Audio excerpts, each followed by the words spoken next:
So years ago, when I bought this property, there was a guy that lived next door that used to pretty much hunt or kill anything that moved. He was a very good hunter and used to, always get a big buck and, bear and all kinds of stuff. But he would also kill anything that moved. And I remember when I first came in, he's like, yeah, I just killed this whole beaver family and destroyed the beaver dam and the beaver hut down right in here, and they were destroying the land. And at that time I was like, oh cool, like, yeah, that's crazy, we don't want them to flood the place out, And then over the years I learned and watched a lot of different shows about beavers and how they're a keystone species and how we almost trapped them to extinction, and how it would have literally destroyed so much of the ecosystem, if we would have been able to extinguish them completely. Well, anyway, this used to be just a little tiny, runoff creek type thing. And recently, I started noticing trees going down, and I've always tried to save them, and I was like, what the hell's going on? Well, I found the culprit. There was a young beaver that moved in.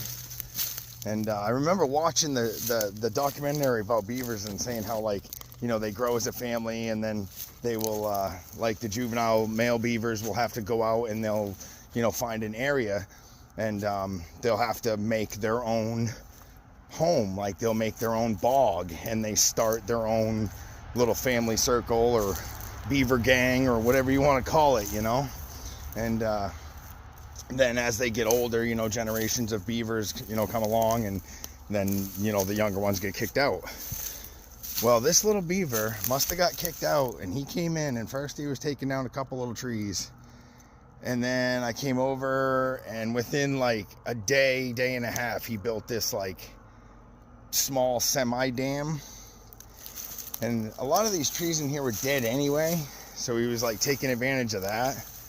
But you can see, he's just decided every popple tree on my land is his, and he's got a purpose. So I'm going to let him do his thing. How can you be mad at the beaver, right? Just let him do his thing. And the craziest part is, right, he is taking down all these popple trees, but he's created a massive biodiversity out here. I've got crazy peepers. I've got a family of ducks that's moved in. I've got all kinds of animals that have decided to call this home now. So we're going to explore it a little bit more.